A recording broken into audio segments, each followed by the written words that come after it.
सभी भक्तजनों को जय श्री कृष्ण।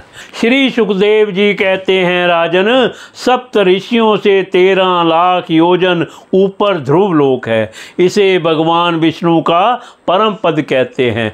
यहाँ उत्पान पाद के परम भगवत भक्त ध्रुव जी विराजमान हैं। अग्नि, प्रजापति, कश्यप और धर्म, ये सब एक साथ अत्यंत आदर पूर्वक इनकी प्रदक्षिणा करते रहते हैं। अब भी कल्प पर्यंत रहने वाले लोग इन्हीं के आधार पे स्थित हैं। इनका इस लोक का प्रभाव हम पहले चौथे स्कंद में वर्णन कर चुके हैं।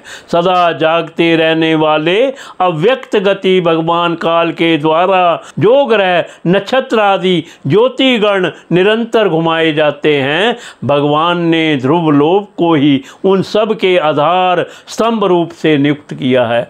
अतः यह एक ही स्थान में रहकर सदा प्रकाशित होता है। जिस प्रकार दाएं चलाने के समय अनाज को खुंदने वाले पशु छोटी, बड़ी और मध्यम रस्सी में बंधकर क्रमशः निकट, दूर और मध्य में रहकर खंबे के चारों ओर मंडल बांधकर घूमते रहते हैं, उसी प्रकार सारे नक्षत्र और ग्रह गण बाहर भीतर के क्रम से इस काल चक्र में नियुक्त होकर ध्रुव लोक का ही आश्रय लेकर वायु की प्रेरणा से कल्प के अंत तक घूमते रहते हैं।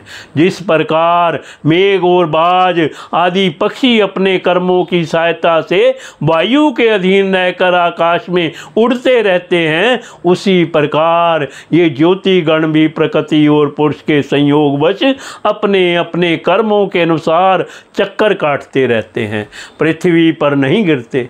कोई कोई पुरुष भगवान की योग माया के आधार पर स्थित इस ज्योतिष चक्र का शिशुमार सुंस के रूप में वर्णन करते हुए शिशुमार कुंडली मारे हुए हैं और इसका मुख नीचे की ओर है। इसकी पूंछ के सिरे पर ध्रुव स्थिति है। पूंछ के मध्य भाग में प्रजापति, अग्नि, इंद्र और धर्म है। पूंछ की जड़ में धाता और विधाता है। इसके कटी प्रदेश में सप्तऋषि हैं। यह शिशुमार दाहिनी ओर को सिकुड़ कर कुंडली मारे हुए है। ऐसी स्थिति में अभिजित से लेकर पुनर्वृंत पर्यंत जो उत्तरायण के 14 नक्षत्र हैं, वे इसके दाहिने भाग में हैं और पुष्य से लेकर उत्तराषाढ़ पर्यंत जो दक्षिणायन के 14 नक्षत्र हैं, वे बाएं भाग में हैं। लोक में भी जब शिशुमार कुंडलाकार होता है, तब उसके दोनों ओर के अंगों की संख्या समान रहती है। उसी प्रकार यहाँ नक्षत्र संख्या में भी समानता है। इसकी पीठ में अजवीथी, मूल, पूर्वाषाढ़ा और उत्तराषाढ़ा नाम के 3 नक्षत्रों का समूह है और उधर में आकाश गंगा है। राजन, इसके दाहिने और बाइने कटी तत्वों में पुनर्वसु और पुष्प नक्षत्र है। पीछे के दाहिने और बाएं चरणों में आद्रा और आश्लेषा नक्षत्र है तथा दाहिने और बाएं नथनों में क्रमशः अभिजीत और उत्तराषाढ़ा है।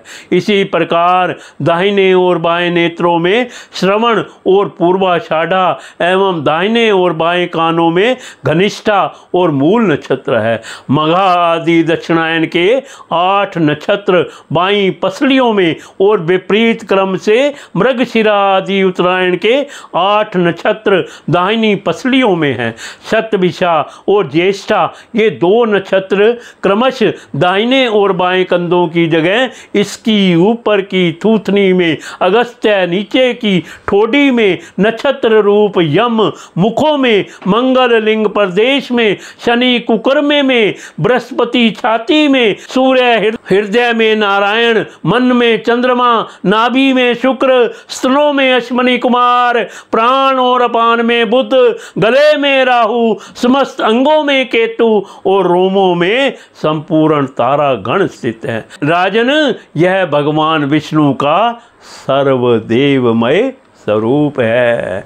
इसका नित्य प्रति सायंकाल के समय पवित्र और मौन होकर दर्शन करते हुए चिंतन करना चाहिए तथा इस मंत्र का जप करते हुए भगवान की स्मृति करनी चाहिए। संपूर्ण ज्योति गणों के काल चक्र स्वरूप सर्वदेवाधिपति परम पुरुष परमात्मा का हम नमस्कार पूर्वक ध्यान करते हैं। ग्रह, नक्षत्र और ताराओं के रूप में भगवान का आदि दैविक रूप प्रकाशित हो रहा है। वह तीनों समय उपयुक्त मंत्र का जप करने वाले पुरुषों के पाप नष्ट कर देता है। जो पुरुष प्रातः, मध्याह्न और सायं तीनों काल उनके इस आदि दैविक स्वरूप का नित्य प्रति चिंतन और वंदन करता है, उसके उस समय किए हुए पाप तुरंत नष्ट हो जाते हैं।